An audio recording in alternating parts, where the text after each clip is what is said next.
माननीय मुख्यमंत्री ये बात बोल रहे थे प्रजनन दर पर, वह सदन जो है लोकतंत्र का घर है और उच्च सदन में, चाहे वह विधानसभा का सदन हो या विधान परिषद का सदन हो, ये दोनों सदन में माननीय मुख्यमंत्री जी का प्रजनन दर पर जो वक्तव्य आया, वो हम समझते हैं कि उनके राजनीतिक जीवन में इतना बड़ा और इस तरह का वक्तव्य शायद ही कोई मुख्यमंत्री या देश के प्रधानमंत्री दिया होगा। माननीय मुख्यमंत्री जिस तरह से प्रजनन दर पर बिहार का जो कहें कि जो लड़कियां पढ़ लिख गई और इस तरह का जो उन्होंने वक्तव्य दिया, वो बिल्कुल ही अलोकतांत्रिक है और कहीं से भी मर्यादित नहीं है। यह वक्तव्य जो है बिहार नहीं, देश नहीं,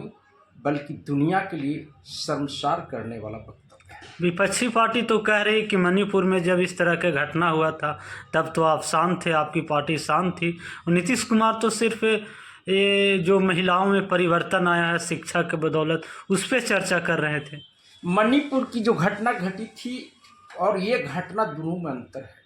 मणिपुर में दो समुदाय के बीच घटना घटी थी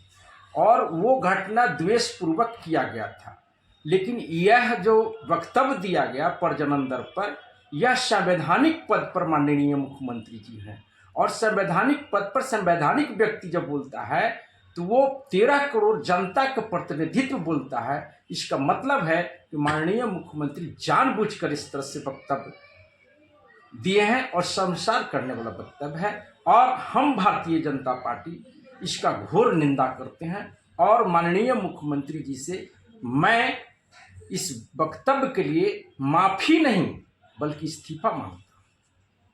सदन में तो उन्होंने माफ़ी मांगा है, पत्रकारों से भी बातचीत के क्रम में कहा। ये तो फिर वही बात हो गई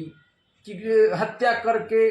कोई घटना कर करके क्षमा मांग लेने से जो आपने वक्तव्य दिया, जो महिलाओं पर जिस तरह का आपने वक्तव्य दिया, वो तो उस वक्तव्य से आप हट नहीं सकते हैं, या तो फिर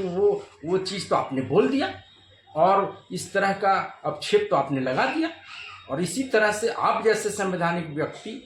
अगर इस तरह की बात बोलता है तो हमें लगता है कि आप मानसिक रूप से बीमार हो गए हैं, आप मुख्यमंत्री लायक नहीं हैं। मुख्यमंत्री का जो पद है उससे आप जितना जल्द हो सके आप इस्तीफा दे दें,